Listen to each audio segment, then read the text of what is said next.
And yet another day of beautiful sunny skies in Michigan in February. I don't know what it means. It doesn't happen very often, but I don't think anybody around here is going to complain.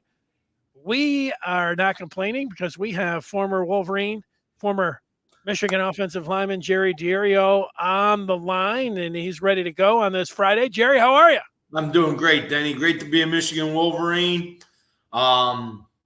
Nice down here in Florida.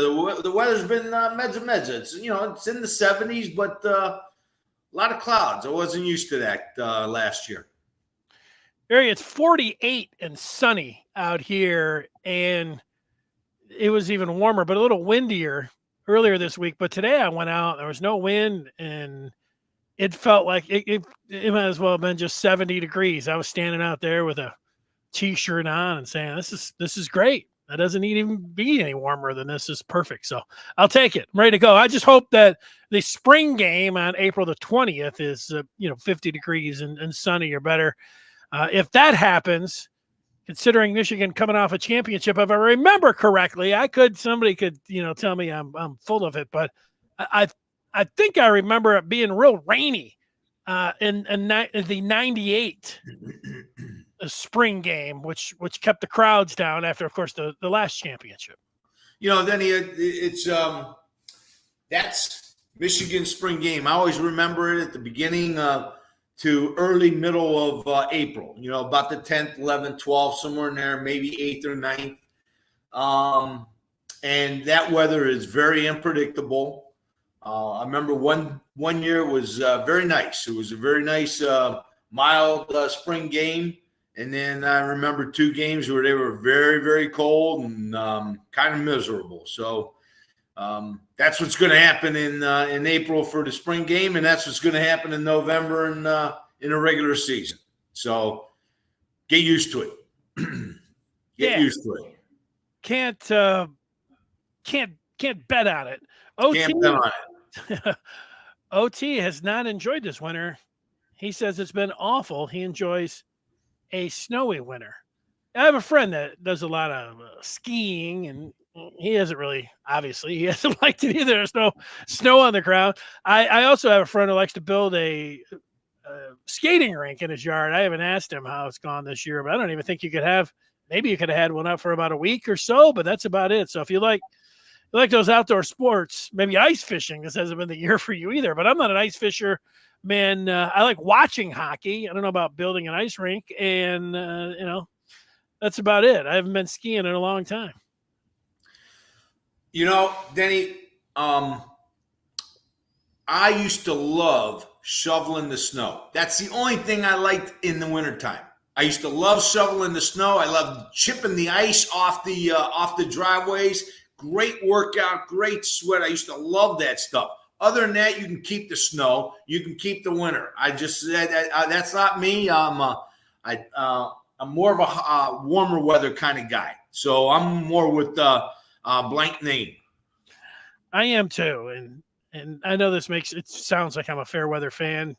I would rather sit up in the luxury box when it's below 50 degrees and everybody if it can be cold out there, everybody looks like they're having a great time. I'd like to be up in behind the glass there and the controlled temperature, but that's me. I've always been that way. It's from the beginning. So same here, Denny. I want 60 degrees. Once it goes below 60, I'm trying to get inside.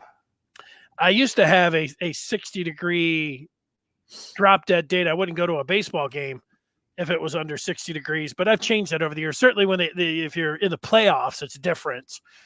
And I went to some really cold, if you think of the World Series, the Tigers in 2006 against the Cardinals, it was freezing in the game they won. It was freezing when they played the A's in the first round, the year that Cabrera won the Triple Crown. You'd have everything on, and the wind was blowing it. Like, that's not baseball weather. Baseball, 70 degrees, sitting outside. And there you go. But we're not here to talk about baseball. The weather. No, and the weather, we'll leave that for the meteorologist. We're here to talk football. And we'll look back to the non-conference slate from last year, and then we'll switch it up, and we will look at this year, the 3 games that are on tap, the non-con comps. We'll get to that coming up. Also, JJ McCarthy. A lot of talk about JJ being selected in the first round, and will he even be a top 10 quarterback? Could he bust into the top 3? I'll ask Jerry how he thinks JJ will do in the pros. Well, let's start out talking a little bit about quarterbacks. We messed around a little bit talking about him last week, Jerry. But we know the candidates. Jack Tuttle ends up getting a 7th year, and he'll be able to come back to Michigan for a 2nd year. A lot of experience there. You've got the 2 third-year guys that have been in the program coming up for 3 years, Alex Orji and Jaden Denigal. I know you have said you're a Denigal guy. You liked what you saw from him. Davis Warren on the roster here, and then the highly rated true freshman quarterback, Jaden Davis, who is in for spring. But, Jerry, if you have an offensive line, you're a former offensive lineman, it matters who the quarterback is for the different kind of certainly run blocking, or I guess pass blocking maybe as well, that you'll block differently for different quarterbacks. That's the question. You know, I see Tuttle coming back creates a lot of competition. There's nobody that has the job secure, in my opinion, at this point in time as quarterback at the University of Michigan. And that's because we have 3 very quality quarterbacks that can perform. I think the one that's going to come out of the 3 is going to be the one who can show that they can run and pass at both equally. I think, and then that's why I keep talking about Denigal. I see Tuttle. You know, he's a lot bigger than I thought. I didn't think Tuttle was as big as he is. Lot lankier than I thought. Little nervous about him taking a hit. Little nervous about him going through a Big Ten season and getting banged up the way he's going to get banged up. And I want a quarterback that's going to exploit that inside run, read option out the other end. I want that quarterback. That's the quarterback I want. There's too many times where I see defenses just jumping that inside zone, not just against us, but against other teams. They're jumping that inside zone. They're jumping it with the linebacker. They're jumping it with the defensive end, and there's nothing outside for the quarterback. So in my opinion, the guy that can show that he can run the ball and throw the ball decently at the same time, you know, with the same kind of quality, I think that's the guy that's going to win the job. I think Tuttle brings more competition, and what does competition do, Denny? Competition makes everybody better. Yeah, and we love everybody loves talking about the QBs. We didn't talk about it last year because we knew it was going to be JJ McCarthy, but I think we do all realize, even though we all might say, hey, we think it's going to be this guy or that guy, that the leader right now, they have an idea who they think would be the starter if they had to name one right now. But that guy could be different in spring when they go through the competition. That same guy could get passed up. There could be a change in the summer phase going into then fall camp, and then it could switch in a game or two. So we're talking about it, but all of these guys, so you might have more than one playing in a game. You might have an idea of a rotation, especially Orji. We saw him last year, even in the national champ, in the big games. Orji would come. They had an Orji package. So Orji's, I would say, if I knew one thing for sure, Orji's going to be involved some way. He might not be the starter in the first game, but he'll likely play, and they'll have a package for him. And I could sure see him in short yardage situations and obviously goal line situations coming up this year. Danny, I've got a couple. I brought up a couple of film. Maybe we'll get to it a little bit later. But I looked at Orji's package, and he ran that counter play with the backside guard and tackle pulling. My take is if we can develop that series a little bit more, maybe giving the ball on the jet to a Samaj Morgan or one of the backs or Donovan Edwards. If we can give that ball and let them get outside, with the threat of the counter coming back the other way, I think that's going to be a heck of a package. We have to be able to read that, though. If we can end up reading that, that's going to be a heck of a package for us. I think it's a great play. I think Denigal can run that. I think Orji can run that. I'm not sure about Tuttle, but I think he has at least the agility to be able to run that play. I don't know if he can keep the pounding. I think Orji and Jaden Denigal can maybe get through the season relatively healthy, running that package and running the ball as much as they might be doing, because that play right there and that package right there can be very, very effective. I know we ran it in high school. We were very effective with it, and it really puts a defense in dilemma, because now they got to defend the jet sweep out the one end and the counter back the other way. And, oh, by the way, if you have a run-pass option off of that, it just makes it very difficult for a defense to stop them both. Yeah, the more I look at Alex Orji, I can't get away from comparing him to Jalen Hurts from the Eagles. He squats an enormous amount of weight, like, close to 600 pounds when he was in high school. I heard Kirk Campbell, Michigan's new offensive coordinator, a week or two ago on a podcast saying that Orji's number one at Michigan and all their key performance indicators that they go through and measure all of these guys. Athletically, he is off the charts. And that reminds me of Jalen Hurts. People didn't think Jalen Hurts. Obviously, Jalen Hurts got benched in the championship game by Nick Saban and then lost his starting job and then left. But look at him now, pretty good. Didn't have the greatest year this year, but the year before he did. But I sure think that the comparison to Hurts, that's why I have it. But how about not Nick Saban, but Jim Harbaugh, when he was talking about Nick Saban's quarterback?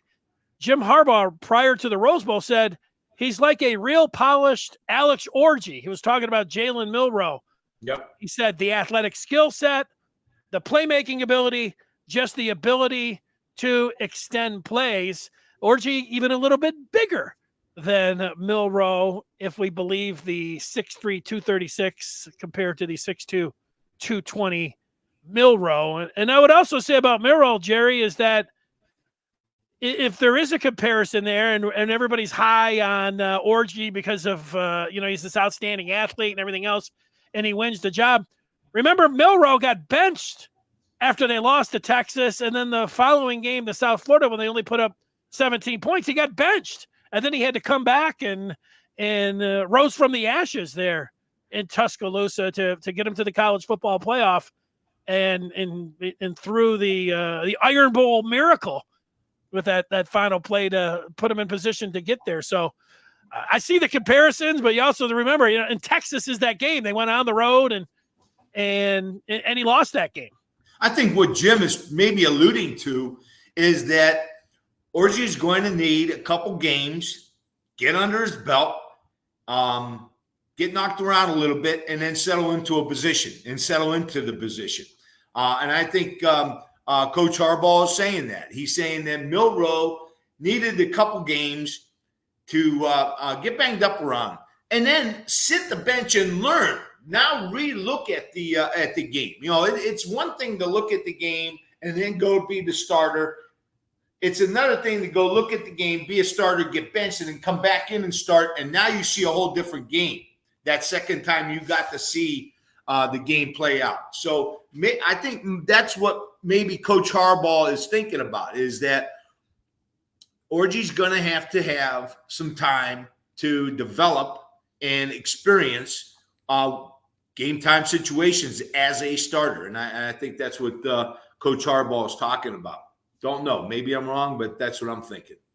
I hope one of the guys go through, whoever the best is, and seizes it and never looks back. I don't know if that's realistic or not. Somebody mentioning on here that Orji's the better athlete, but Denigal has the better arm and accuracy. I think you believe that too, don't you, Jerry? But that doesn't mean that Orji can't get better with his accuracy. And if he's a 10 out of 10 runner, you don't need to be the most accurate quarterback in college football if you're one of the best running quarterbacks in college football. Nice to be I was watching, Denny, and somebody said, I think it was Wednesday when you were on with Scar talking about Orji just run the quarterback zone outside and put Orji one-on-one with the cornerback, block everybody else, and put Orji one-on-one with the cornerback, which might not be all that bad a thought process, because I think there's going to be a lot of cornerbacks that are going to turn their head and maybe miss a tackle conveniently on Orji. So that's something that I've got no problem with a running quarterback. I have no problem with that at all. Good running game, good running quarterback. If we can throw some out of it, that'd be great. I just think, in my opinion, what I've seen so far, I think Daniel gives us all of the best options. I think he can throw very well. I think he's got a rocket of an arm. I saw that in practice last year. We saw it in the Nebraska game. He can be very accurate, and he can run, and he can run people over. And that's why I kind of like Denegal. I think he can do the two things that we need him to do. Now, the third thing, and this is where the rubber's going to meet the road. Who's going to be the best leader in that huddle? Who are those guys going to respond to? And remember, this is going to be a new offensive line. It's going to be a new set of receivers. We've got one running back or two running backs coming back and a very good tight end. Who's that offense going to respond to? And I think that's going to be the guy who's going to be playing against Ohio and Columbus. Now, Jerry, I've noticed as you've come on here, you'll wear some Michigan stuff. I know the Valiant shirt and pullover, but the people are commenting in on your shirt like they can see what it is. Michael's saying it's a Rose Bowl polo. Is that accurate? I don't know how they can tell that. Yeah, Michael, this is a Rose Bowl shirt that I got from a reunion against Washington when we played them in 21, I believe it was. We had a 40-year reunion of Bo's first Rose Bowl championship team. We were, and this is why I like where we're at right now. Everybody's kind of putting us down. We're ranked 7th, which is a lot better than I thought we would be. But a lot of people are putting us back in the back burner. Remember, we are the defending national champions. When we went into this year, we were not even in the top 20. We were not on TV against Notre Dame because they thought Notre Dame had 3 better opponents. We ended up winning the Big Ten championship, beating Ohio and Columbus. We went to the Rose Bowl and ended up winning Bo's first Rose Bowl victory. So this was a shirt that I got from that reunion. Big Ed Moransky, John Wangler, those guys all were the big contributors to it and leaders of it. And it was a great experience seeing all those guys that I played with back then, Mike Turgervac, Ed, Wangs, all those guys. It was just great. Stanley Edwards, all of them. One of the great moments in Michigan football history is after that victory against Washington, when you guys put Bo on your shoulders. It's made an iconic photo, but everybody loved it. It was getting that monkey off his back, and it was just one of the awesome times. It still is. They've had you could say bigger victories, but I don't know if they've had one that everyone felt as good about as that particular one right there. Denny, I always say I'm 62 years old. I'm still scamming off the program. I'm still invited back to activities and still getting apparel and all this good stuff. And it was just a true honor and true joy to be on that football team and be part of the Michigan football program. It's something that stays with you the rest of your life. You get the benefit from it for the rest of your life. And it's one of the great highlights of my life. Pretty good fringe benefit, I can tell you that.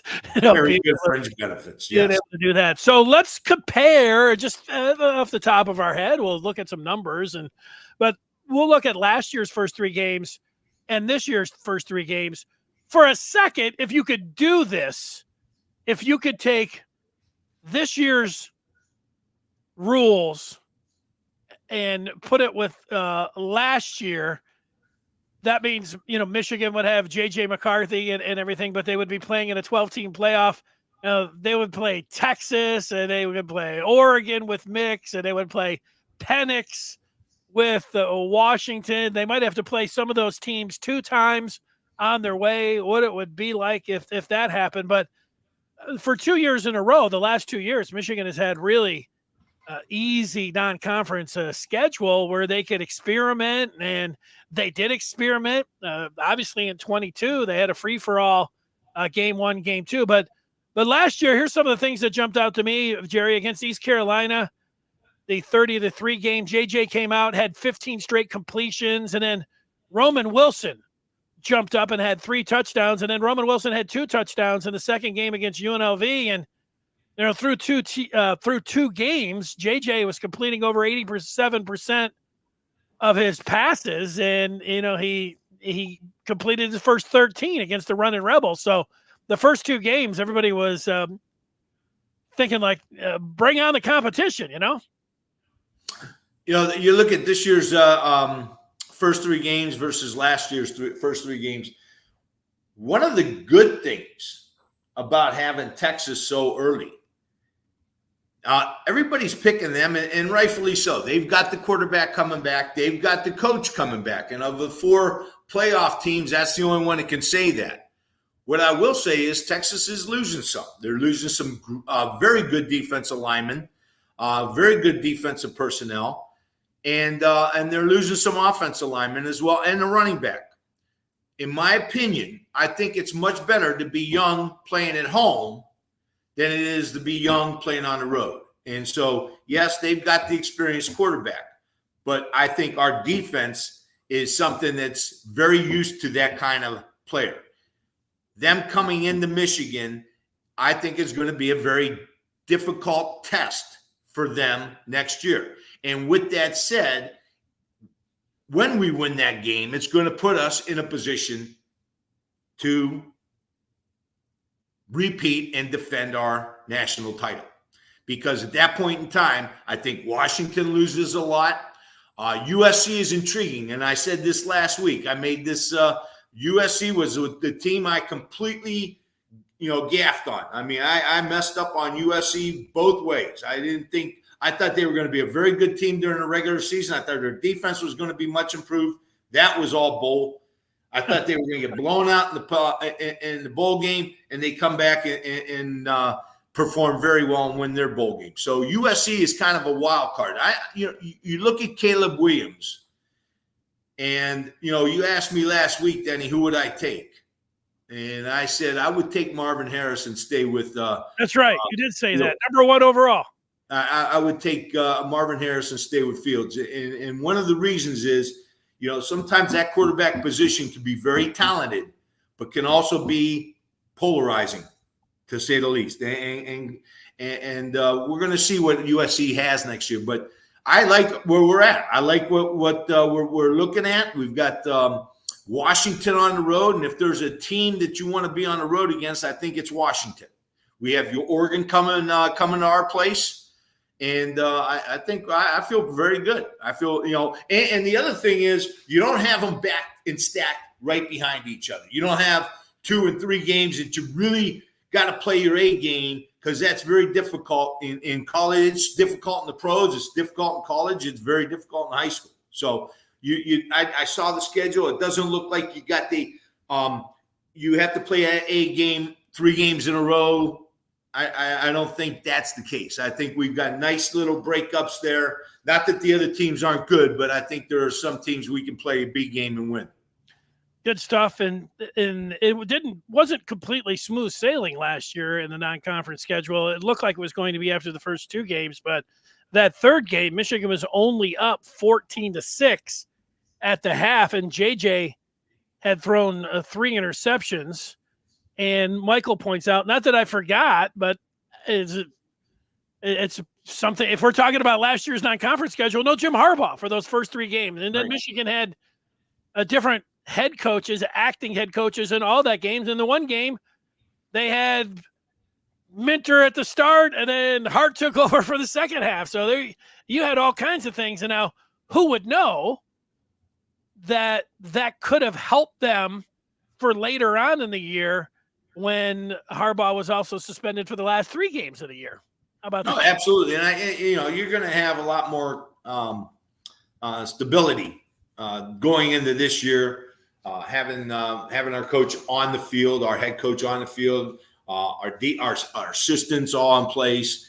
When we were last year, we're playing the first 3 games without Coach Harbaugh, and we didn't really know, frankly, what the future was with them at all. So Fresno, Fresno is no joke. Fresno is going to be that's a good turn that's a good opener. But if we can get by them, I think Texas coming in, I think they're going to be a little inexperienced at some key places, and I think we can get them at home. About Richard's point here, Jerry, he says people will be surprised when we beat Texas and Washington this year. And he's putting down 16-0. How about that? That's a lot of games, Richard. That's a lot of games, man. That's a lot of great wins right there, and I hope you're right. I think when you look at it, Denny, and correct me if I'm wrong. I don't know if I'm wrong or right, but we could be playing Ohio State and Columbus, and then playing them right next week in Indianapolis. Absolutely.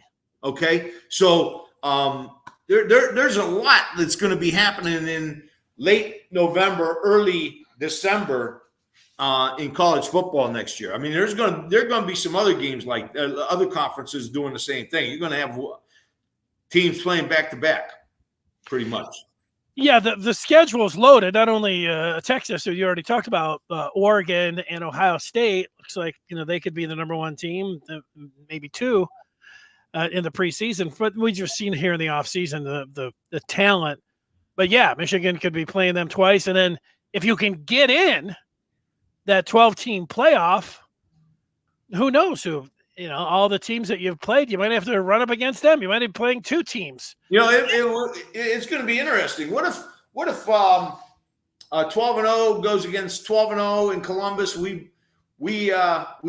Ohio gets us in Columbus, and we beat them in Indianapolis. Who's going to be the number 4 team then? There's going to be some interesting scenarios at that point. So it's going to be a fun season. It's going to be a real fun opening season for a 12-team playoff.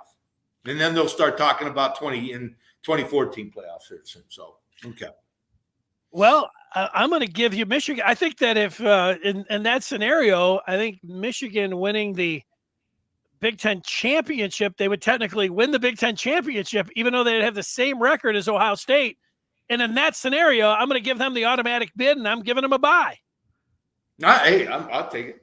We'll see what happens. I think a lot of people. I'd rather just have the bye, but I will take, if you offered me right now any spot in a 12-team college playoff, considering how much Michigan lost on offense. But I really would like to be in the first 4 after there's a bye, because I would like to wait 4 and 12, 8. Yes, I would like to be in the first 4 because I'd like to have a home game. I think everybody looks forward to Michigan playing a early December playoff game, and you'd love to see some Georgia or LSU coming on into the big house and having to deal with that. That would be something that would be. Well, not only are you going to get a home game, Denny, with that first 4, you're going to get a bye there too. So there's a lot of benefit getting into that top 4. Okay. I thought you get a bye, and then but in the first round is at the home sites. Is the second round at the home sites too? I thought the second. 12 teams. You 12 teams. You get 4. That's a bye. So then you just have an 8-teamer, and that one is at the home field, right, of the teams with the top 4. Yeah. That's the next 4 after the bye. But then after that, I think they go to a bowl setup. I think, but I'm not 100% sure on that. By the way, Richard, I'm with you. We're going to go 16-0, but it's a lot of good wins, Richard. That's a tough schedule. Yeah, well, it looks like people are agreeing with you and Richard here today. Here's another championship. And Moose says the good news about our schedule is we only have 4 road games. Another great scenario there, Richard. Yep, absolutely. Or Moose, absolutely. Yeah. Yeah, I know our first 4 or 5 games are on at home. Yeah, the first 5 games are at home because they start first out 5 games are at home. So yeah, absolutely. USC, Minnesota, at Washington, and then they have at Illinois, at Indiana, and then the last one at the Snake Pit. So there you go. You are right about that. So if we looked at last year and then this year's we've been talking about as well, Fresno, Texas, they out of all the different way too early polls that I've looked at, most of them have Texas, if not all of them, in the top 5. And a lot of people pointing to Texas beating Alabama last year in Tuscaloosa. Here's a Pro Football Focus top 25 way too early poll that just came out today. Michigan checking in at 7, and Texas is in the top 5 of that one. What would you think about? What happened? Hey, they're number 1 until somebody beats them. We heard that about Georgia. We heard that about Alabama. What happened to that? Now, how come all of a sudden a Big Ten team wins the national title? Now they drop down to 7 when they went from 1. I don't. That's a little concerning to me. A little confusing to me. I don't know. Jerry, there will be some writers. That's why I think Michigan's going to be a little bit higher than we might be thinking. Out of 7 sounds about right, but I wouldn't be surprised. I'll put them in front of Ole Miss right now. I can make a case that they're in front of Ole Miss, and they beat Alabama. To your point, right? So and Georgia got beat by Alabama. Yeah. So there's 2 teams we should be ahead of, right? We beat Ohio State. Yeah, there will be some writers that will have that will really value what you're saying. That they'll say, "Look, I'm going to put Michigan up there." And by the way, Denny, I am not a big poll guy. I'm not a big poll guy until the end. That's when the polls matter. Okay, the other stuff it's all fluff and newspaper people talking about themselves. But hey, listen, fine. You got us ranked 7. I like being ranked 7th, but to be honest with you, why aren't we ranked number 1? Nobody's beaten us yet. Well, Jerry, it's just how the people are responding to you. Moose says 100%. You're getting a lot of thumbs up from the people. Richard's ready to fight if Michigan's at 5. So, okay, there we go. Michael's just like, let's do it. Okay. Let's go to what we said we were going to get earlier, and that's JJ McCarthy and the NFL draft. A lot of speculation about where JJ will get picked. Some people I have seen across the country surprised that he's in the first round, but could be in the first half of the first round. And then recently in the last 2 weeks, there's been these gurus have been watching the tape and they're like, wow, JJ could be in the top 10. And then I'm trying to think if I can remember who said it. There've been at least 2 people that have said the scouts that they've talked to, some of them have McCarthy number 2 on their board behind Caleb Williams. Now they weren't calling me and asking me that because that's where I've had JJ McCarthy all along. But I want to ask you, Jerry, as you've watched him play as much as anybody out there in being able to translate to the NFL, you watch the NFL as well. Will JJ McCarthy succeed in the NFL as a quarterback? Well, here's my take on JJ. First of all, great leader, proven leader in high school. I was out with Ed Warner last Saturday night, and he recruited JJ to Michigan. And, Ohio did not recruit JJ. Ed told me, he said that, when I took a look at him, when I first took a look at him, first of all, the guy won 2 state championships in Illinois as a freshman and sophomore. So this guy's a leader. This guy is a true leader. And then he went down to IMG and did well down there. So as far as a guy that you want in the huddle, this is a guy you can do that. You want there. He's going to be that kind of leader. He's going to get guys motivated just like he did this year. He's got great skills. We saw his skills this year. He can throw, he can roll to the left, turn, and throw on a dime on a rope. He can do those kinds of things. He's got great mechanics. He's agile. I like his mobility. He can move, and he kind of reminds you of some great quarterbacks that are able to get outside the pocket and make big plays from nothing. So he can do that. My biggest concern with JJ is his durability. Now, do I have anything to base that on? No. He's made it through 2 Big Ten seasons, unscathed pretty much, injury-free, done everything.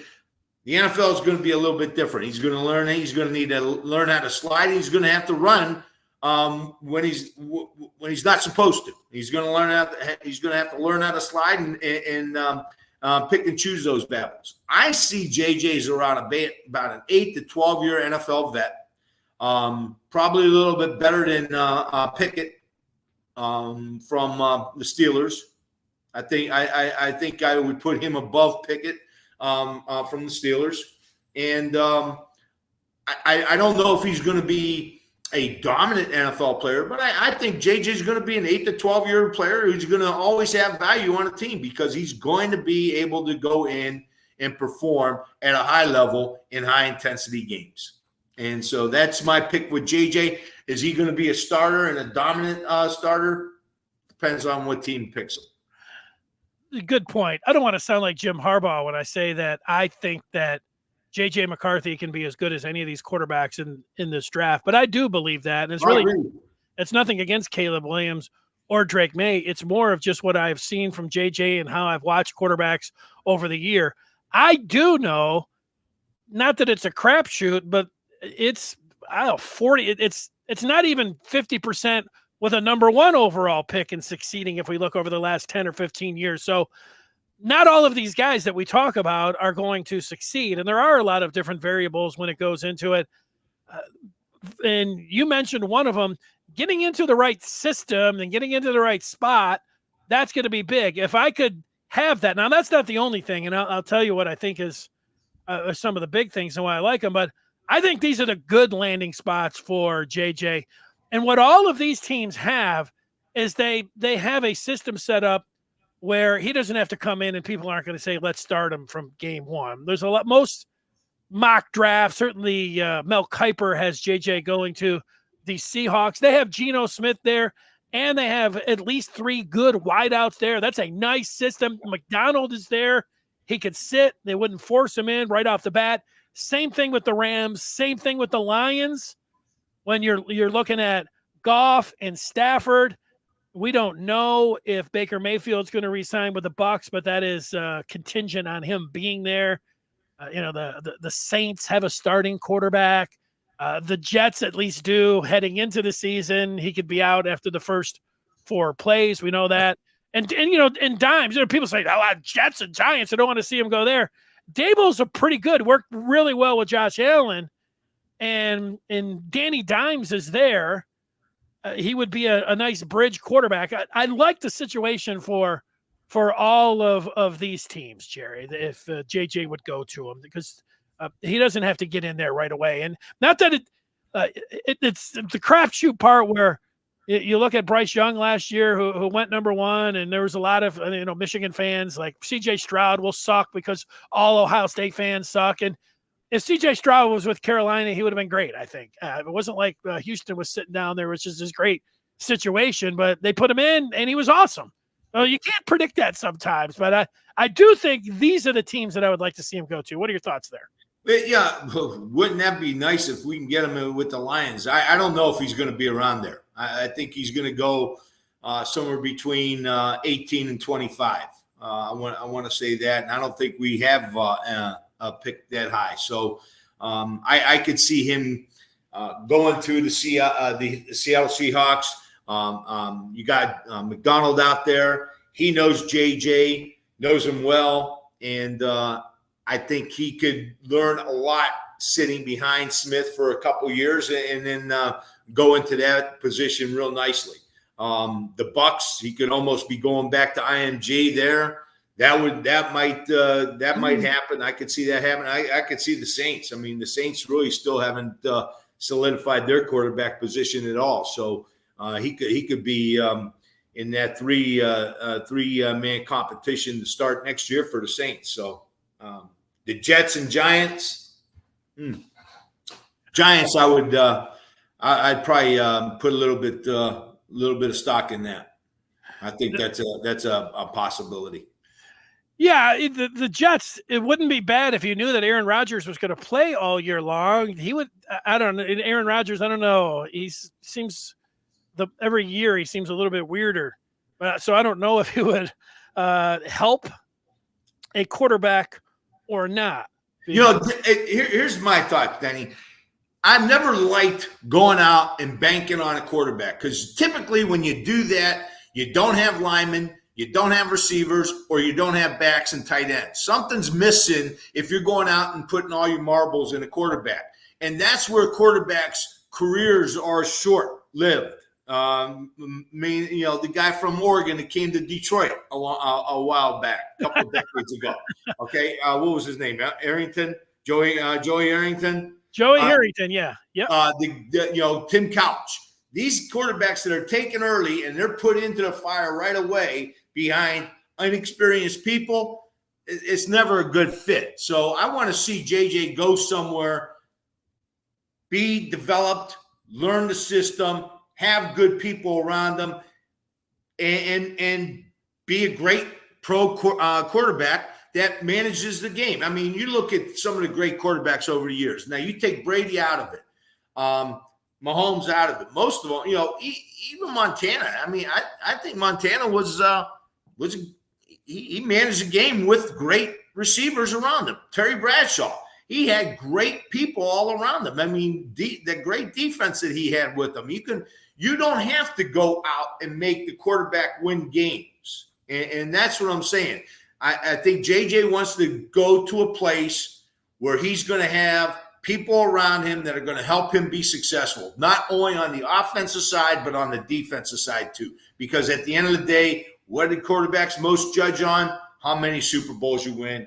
That's where JJ is. He's going to shine because he's had that experience. He's been in big games. He's been in big conference games. He's been in big national games. He's led our team to the national championship. He's led high school teams to their state championships. This guy is a true leader.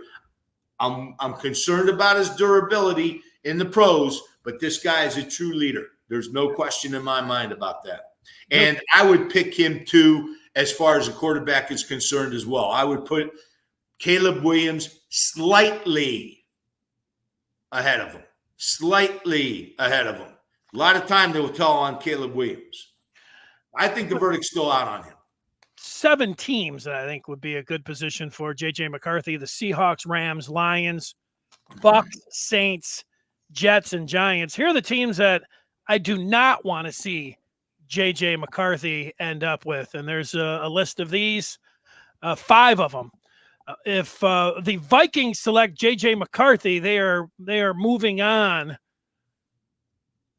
at the quarterback position, and they will want him to start early, and that's not going to be a good spot. He's got Jefferson, that's a great wide receiver, and all of that. But that's the Commanders. That's a mess, and that would be, maybe the Commanders would move back. They take him at 2. That'd be a hell of a lot of pressure. They would want to put him in there. Bears, if they moved back and they wanted to go quarterback at 9, you just don't want to end up with the Bears. The Patriots, they have no playmakers on that offense. I don't like the Falcons either. You can make a case the Falcons have some pieces. You could make an argument with the Falcons. I don't know if you can make an argument with the Broncos, but you can with the Falcons. So what about this list of teams I don't want to see them end up? Danny, I'm going to disagree with you on one team. If I were the Bears and he's around, I'm jumping all over him in the second round. Oh, the second round. Okay. And I don't think he's going to be there. And the Bears don't have 2 picks in the first round, do they? They have 1 and 9. The 1 is from last year from Carolina, and then 9 is their own pick. So they have 2 picks. But if they now trade, I might be a little bit optimistic for JJ, but if I'm the Bears, you're thinking about Fields and what his future is.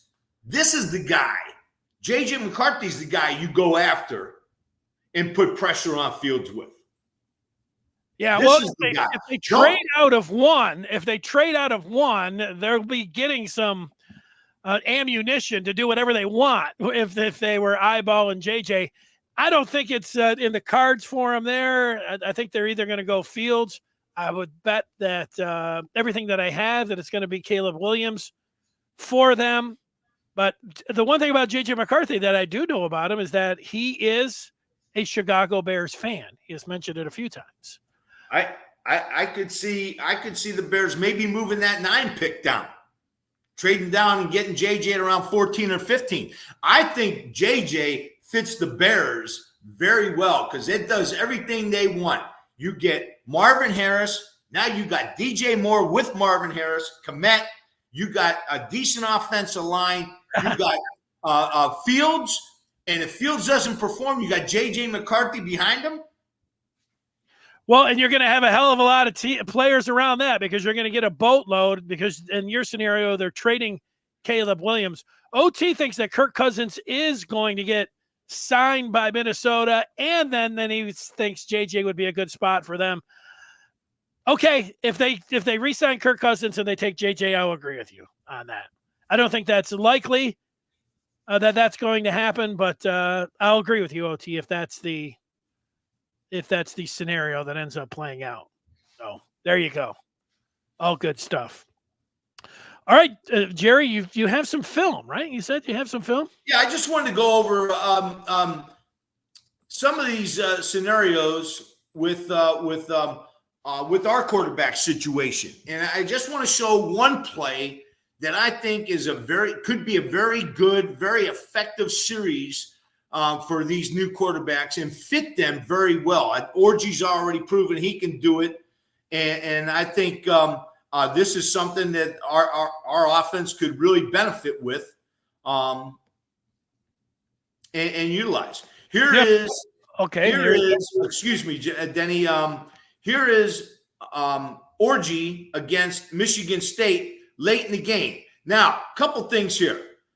First of all, these offensive linemen everybody's worried about, a lot of these guys are coming back, with the exception, I think Big Jones is right here. But you got Habib, you got Giovanni over here, you got Crippen, you have Pierce, number 79. These guys played well last year in those first 6-7 games, and they got a lot of good playing time.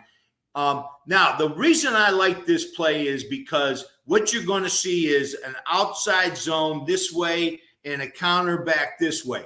What we used to do, what my teams used to do, is we used to read what we called the C-gap player. And that's this guy right here. You see that mark right there, that circle right there, Denny? Yes, I do. That's who we used to read. That's who we used to read. And once this guy does – he's going to either do one of two things. He's going to go down with the tackle, or he's going to come up on the running back. One or two. You don't block him. You read him. If he goes with the tackle, you give the jet motion, the Shamaj Morgan right here, and you got lead blockers out in front of him. Watch the scenario set up. It's very nice on the jet sweep. If this defensive end, the C-gap player, goes down, right? See, he comes up on Morgan. You see that, Denny? Yeah, he came right upfield. Yep. He came right upfield. This guy, what I call a C-gap player, the guy between the tackle and the tight end. And he's playing head up. He's got to be playing that C-gap. So he is the C-gap player, in my opinion, right here. What does he do? He comes up on Morgan. What does that do? It has nobody on the backside to bottle up and stop the quarterback counter on the other side. This is a very effective series right here. Watch. And oh, by the way, you people that are really concerned about our center, Nugent was fantastic. We got a real steal with Nugent last year. But I believe this is Crippen. This is difficult.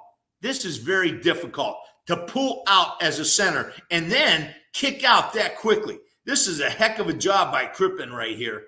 Pulling out, kicking out, and then Orji just follows big old Trente Jones, 53 through the hole, and it's a huge hole. Watch the linebackers. They're going with that jet. They've got to honor that jet. That's why this play is so effective. You got 2 plays outside of 1, and you got lead blockers. Now you're one-on-one. That play could have been a touchdown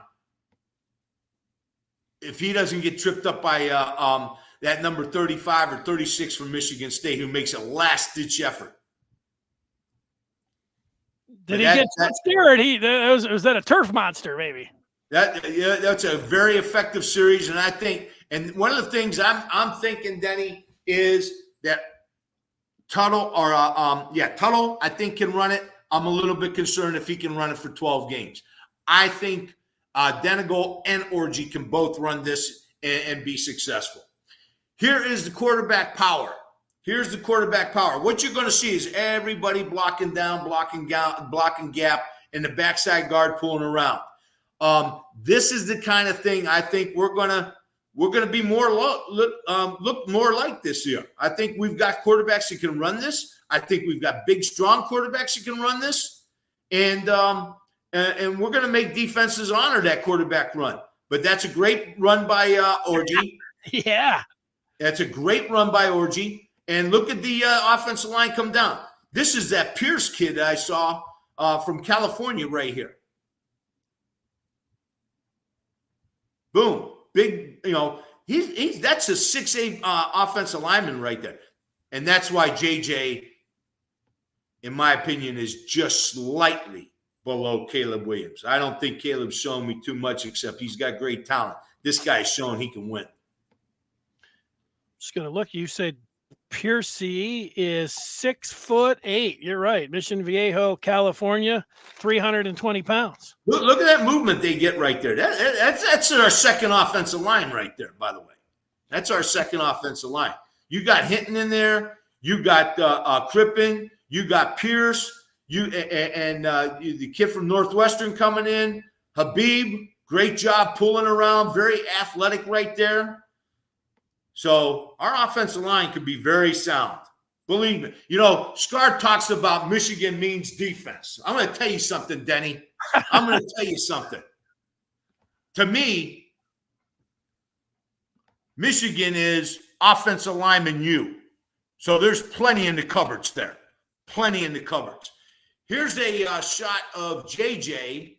Yeah, I'm going to do this one now, Denny, if you want to get ready while I switch over. I do want to tell everybody that they can and should join up with the Maize and Blue Review today by going to michigan.rivals.com. You get on the Maize and Blue Review, and then all day and all night, you're talking about Michigan. So that's the way to do it. I'll see you over on the Den, michigan.rivals.com. Get that done.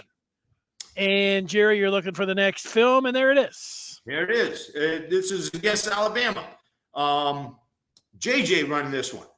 Okay, so not just Orji can run it, but JJ can run it as well. So here we are. You got all the motion coming over. Here's the C-gap player now, because this guy right here is in the B gap. He's between the guard tackle. So I'm not going to read him. I'm reading this guy. And where his alignment is right now, he can make that play on the jet sweep. That tells me the counter is going to be over here. They've got nothing coming back. They've got nothing running down the line to play that counter. And watch JJ exploit this counter on this play. You got Samaj Morgan, or is that Roman Wilson, or is that Corum? That's Corum coming in motion. Here's the B gap player. Here's the C gap player. Look at these lead blockers. If you give the ball to Corum, you got Loveland either blocking down on the linebacker or jumping the safety. Either one would be effective. And you got one-on-one blocking. Now you got Corum out here all by himself. Not to mention, you got the counter on the other side. So let's take a look at what happens here. Watch them linebackers. Look at number 30. He's that C-gap player. He's going with Corum. So what does JJ do? He pulls it. We got everybody blocking down, and there's the counter. The kick out by Keegan, the tunnel by Henderson, great block by Loveland, who got much better throughout the year. But look you got 2 plays in one. This can be a very effective scheme for us this year. I like this scheme a lot, especially with the quarterbacks that we have coming back. I think that could be a very, very effective scheme. And then one last time, I'm going to show this Ohio State game. Same thing, same play. All right. Here we go. That was a pretty big play in the game, Jerry, that you're showing there. That run by JJ. That was on that final drive. Absolutely. Yeah, final drive. That's what I'm saying. This series, Denny, is very effective. It's not an Orji or it's not an Orji system. This thing is that play is very effective and very dangerous to a defense. Again, and they've been running it, so they're not just putting this in. I like it. Okay, here we are. Again, same thing. We've got zone out here. We got this outside zone if we give it. If this line now, what I want to see more of is Loveland getting outside on this guy. Here's the C gap player.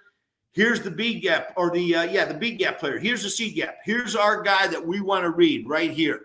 He's so far off the ball, he can probably play this. He can probably play the jet sweep, which means he's probably not going to play the counter over on the other side.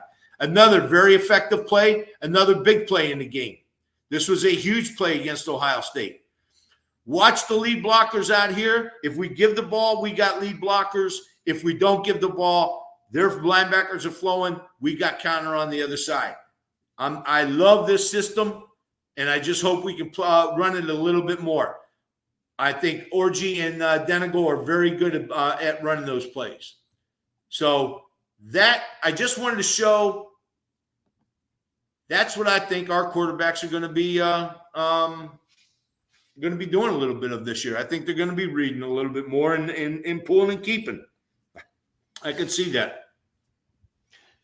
Jerry, it's February, man. I'm ready. I feel like ready to go out and hit somebody or whatever else, man. That gets you fired up, ready to go. Great job, man. Great job. So no, Danny, great. I appreciate it all the time, Denny. You've been a fantastic host for me, and it's been great working with you. I'm very excited about next year's team. I think our defense right now, I would put our defense in the top 3 returning next year, and I don't think it's not hyperbole or anything else. I think in fact, I might be very conservative. I might learn later on next year that our defense is still the best defense in college football. And when you have that, we know what happens. Championships are won. I think our offense is going to be very good. The University of Michigan is offensive lineman U. And we're going to reload on the offensive line. I think we've got 3 great quarterbacks that are going to compete, and they're going to make each other better. And whoever wins it, wins it. Receivers, Shamaj Morris have proven themselves. Our running game, I think, is going to be solid. I think our running backs are as good as anybody in the Big Ten next year. So I'm feeling very good offensively as well. 2 quick things. One, for all of you that are watching here, smash that like button. And if you can tell one of your friends, Michigan friends, to subscribe to the Maize and Blue Review, certainly the podcast or the YouTube, do that. The more numbers, the better for us. So that's why we ask you to do that. If you could do that little thing and smash that like button, as Sharon Moore says, smash. And Jerry, maybe I have buried the lead, but you know what closed today? The transfer portal, the 30-day window since Jim Harbaugh left on January the 24th. The 23rd, to cut it up, 30 days. The portal is closed. Does that mean everybody's secure? Until April the 15th. I guess you could say you're leaving. So you got a Denny, nobody is secure until the day before two-a-days. That's when everybody is secure. Once two-a-day starts, everybody's secure. This thing is nuts, but oh well. I don't know. It makes me feel better that the portal's closing today. So I guess why if you were gonna go, I think you would have used the 30-day window. I think you get into spring, and if you don't feel like, and you're talking about the big stars, there could be some attrition in spring. Michigan's going to be looking to add some players, but I think it's good news today that the portal is closing. And yeah, they lost Keon Sabin. That was the big one, but they've got some depth there. So if you're on defense, why would you leave? If you're on defense, why would you leave? You've got one of the best defensive staffs assembled in college football this year, and that's not hyperbole. That is solid. You got Wink Martindale as your defensive coordinator. You got Morgan, St. Marie down in town. You got some great coaches on that defensive side. The guy from Wisconsin, Scruggs. These are pro coaches. And we didn't rebuild, we reloaded once again at the coaching position. So I'm jacked up. Why would you leave? If you're a defensive player, why would you leave? Offensive lineman, former offensive lineman, saying the defense is going to be fabulous. You like that if you're a Michigan fan. Great job, Jerry. We look forward to talking with you next week. Denny, hail to the victors. Love working with you.